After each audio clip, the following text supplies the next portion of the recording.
The recent case of the building collapse in Kiambu County earlier this month brought to light once again the issue of safety of buildings in Kenya. Now, let's give you some statistics. In the year 2021, the National Construction Authority reported 22 cases of building collapse, and Kiambu is in the lead with 6 cases. Nairobi had 4. Kisumu County reported 3 cases. Kirinyaga and Siaya reporting 2 cases each, and Murang'a, Nakuru, Meru, Baringo and Homa Bay reporting 1 case of building collapse each.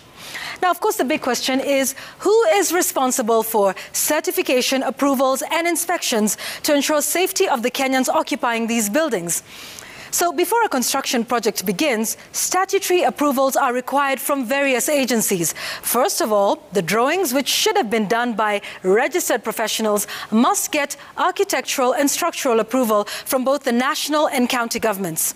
So the application is circulated to different departments for clearance, and these are Physical Planning, Public Health, Water and Fire, and the Department of Works, among others. So those designs must also be subjected to environmental assessment and approval by the National Environmental Authority, that's NEMA.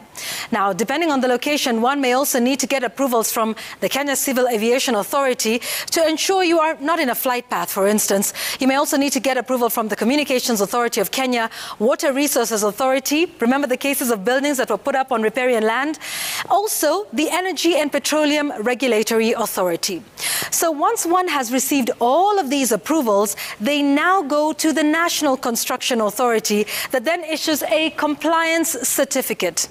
The NCA has its own checklist and will want to ensure that you've met some requirements. Now, one of those requirements is that all professionals who are working on the project are registered, the contractor and subcontractor with the NCA, and that they have a valid practicing license for the year. Architects and quantity surveyors with the Board of Registration of Architects and Quantity Surveyors, engineers who are working on the project with the Engineers Board of Kenya. Now, NCA will also ask to see the approved architectural and structural drawings, physical planning forms that include county approval permits, among others, and of course, the others that we talked about, approvals from NEMA, Civil Aviation Authority, IPRA, and the others. They will also be seeking to have a signed and stamped bill of quantities. All of this in addition to the KRA PIN of the developer, a signed contract between the contractor and the developer as well. Now, at this point, you can begin construction. But that is not the end of it. You see, during the construction phase, there is supposed to be a continuous supervision by government, checking that, 1, there is a registered contractor on site, that there is a clear signboard showing all the approvals, and also they will be checking for the presence of protective equipment on site, sufficient fencing and boarding, as well as that NCA compliance certificate that we talked about before. That is during construction. After construction, the county government will come to do an inspection, and if they're satisfied, they will then issue the developer with this, a certificate of occupancy, or an occupation certificate if you like, meaning that the building is now fit for occupation. Remember, the State of Department of Works at the national government is responsible for setting up and management of building and construction standards and codes, and regulates the industry through its various agencies.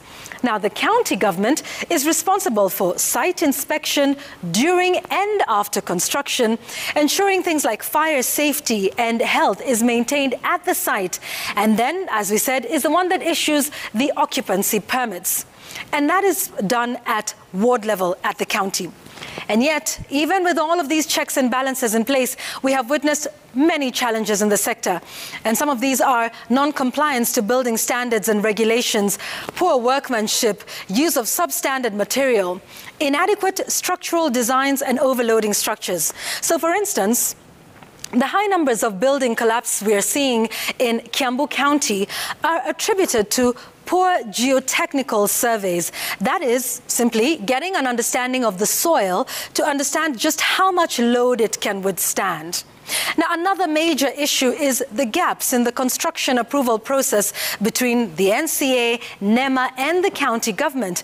In fact, it's been said to be long and costly, as we've just outlined, in this explainer, not to mention corruption that allows unscrupulous individuals to manipulate the system.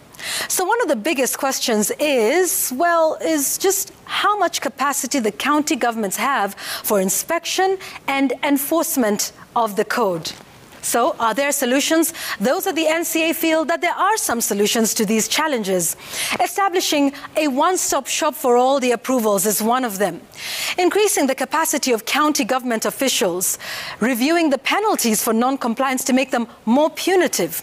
They also recommend putting in place a legal mechanism that compels regular maintenance of buildings even after occupation to ensure that they continue to remain safe for human beings who inhabit them. That is the process of getting building approvals in this country, and now you know who is responsible for what with regards to building safety in Kenya. That's my explainer tonight.